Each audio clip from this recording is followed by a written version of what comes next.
Catering ജോലി കഴിഞ്ഞ് വീട്ടിലേക്ക് മടങ്ങിയ യുവാക്കൾ സഞ്ചരിച്ച വാഹനത്തിനു നേരെ ആക്രമണം. മുഖത്ത് ഗുരുതരമായി പരിക്കേറ്റ യുവാവ് കാരക്കോണം മെഡിക്കൽ കോളേജ് ആശുപത്രിയിൽ ചികിത്സയിൽ.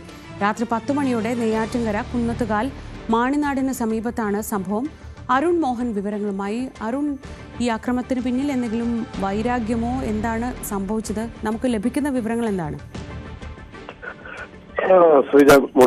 ഇന്നലെ രാത്രിയോടുകൂടിയായിരുന്നു ഒരു സംഭവം. ഇന്നലെ ഈ പറയുന്ന കുന്നത്തുകാലിന് സമീപത്തുള്ള ഒരു കല്യാണ മണ്ഡപത്തിൽ കാറ്ററിംഗ് ജോലി കഴിഞ്ഞ് പോവുകയായിരുന്ന 3-അംഗ സംഘം ബൈക്കിൽ യാത്ര ചെയ്യുകയായിരുന്നു. യാത്ര ചെയ്യുന്ന സമയത്ത് വഴിയിൽ വെച്ച് തടയാൻ ശ്രമിച്ച കൈ കാണിച്ച ഒരു സംഘം ആയിരുന്നു ഈ പറയുന്ന ആക്രമണം നടത്തിയെന്നാണ് മനസ്സിലാക്കാൻ കഴിയുന്നത്. ഇവർ 3 പേരും കൂടി യാത്ര ചെയ്യുന്ന സമയമായതിനാൽ വാഹനം കൈകാണിച്ചപ്പോൾ നിർത്തിയിരുന്നില്ല.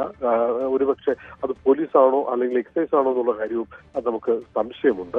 പക്ഷെ എന്തായാലും അവർ മഫ്തിയിലായിരുന്നു എന്നുള്ളതാണ് ഈ കുട്ടികൾ പറയുന്നത്. അതുകൊണ്ട് എന്തായാലും വാഹനം നിർത്തിയിരുന്നില്ല.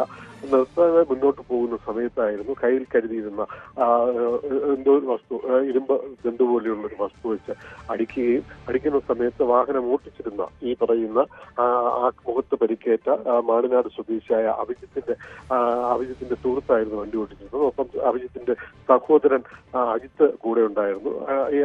സുഹൃത്ത് ഒഴിഞ്ഞു മാറുന്ന സമയത്തായിരുന്നു പുറകിലിരുന്ന അഭിജിത്തിന്റെ മുഖത്തേക്ക് അടിയിട്ടുന്നത്. മുഖത്തും തലയ്ക്കും പരിക്കേറ്റു. തുടർന്ന് കാരക്കോണം മെഡിക്കൽ കോളേജ് ആശുപത്രിയിൽ പ്രവേശിപ്പിക്കുകയായിരുന്നു ഇദ്ദേഹത്തെ. ഇപ്പോൾ അവിടെ ചികിത്സയിലാണ്.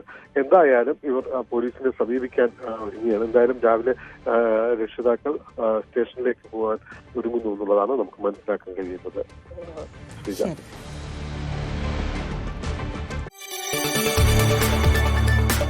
കൂടുതൽ വാർത്തകൾക്ക് news 18 Keralam YouTube channel subscribe ചെയ്യുക.